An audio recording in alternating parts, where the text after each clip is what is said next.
சிவகங்கையில் ஜாமீனில் வெளியே வந்த பிரபல ரவுடியை 5 பேர் கொண்ட கும்பல் வீடு புகுந்து முகத்தை சிதைத்து கொடூரமாக வெட்டி கொலை செய்ததால் பதற்றமான சூழல் நிலவியுள்ளது. முன்விரோதத்தால் கொலை சம்பவம் நிகழ்ந்ததா, நடந்தது என்ன?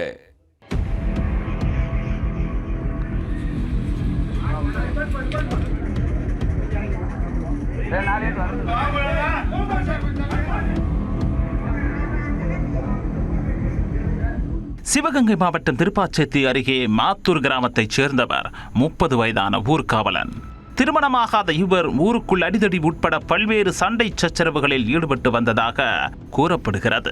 ஊர்காவலன் மீது 2 கொலை வழக்குகள், 2 கொலை முயற்சி வழக்குகள் உட்பட 33 குற்ற வழக்குகள் நிலுவையில் இருக்கின்றன. இதனால் A+ கேட்டகரி ரவுடியாக போலீசாரால் அடையாளப்படுத்தப்பட்டிருக்கிறார்.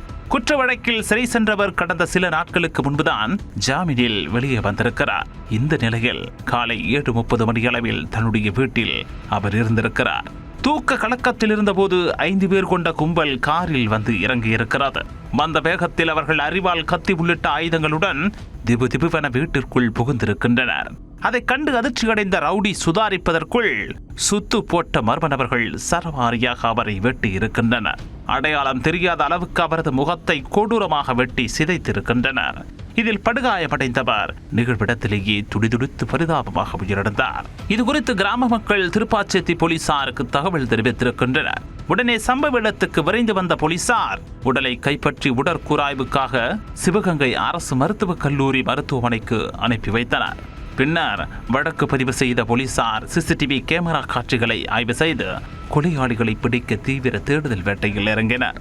குற்ற வழக்கு தொடர்பாக கடந்த மார்ச் 7ஆம் தேதி ஊர்காவலனை பிடிக்க போலீசார் சென்றனர். அப்போது போலீசாரை வெட்டிவிட்டு தப்பிக்க முயற்சித்தவரை துப்பாக்கியால் சுட்டு விடுத்தனர் போலீசார். மேலும் கொலை முயற்சி உள்ளிட்ட 30க்கும் மேற்பட்ட வழக்குகளும் நிலுவையில் இருப்பதால் முன்விரோதம் காரணமாக கொலை செய்யப்பட்டாரா அல்லது பழிக்கு பழியாக திட்டமிட்டு தீர்த்து கட்டப்பட்டாரா என்கிற கோணங்களில் போலீசார் விசாரணையை தீவிரப்படுத்தி இருக்கின்றனர். ஜாமீனில் வெளியே வந்த பிரபல ரவுடியை வீடு புகுந்து 5 பேர் கொண்ட கும்பல் முகத்தை சிதைத்து கொடூரமாக வெட்டி கொலை செய்த சம்பவத்தால் திருப்பாச்சேத்தி பகுதியில் பதற்றமான சூழல் நிலவியது.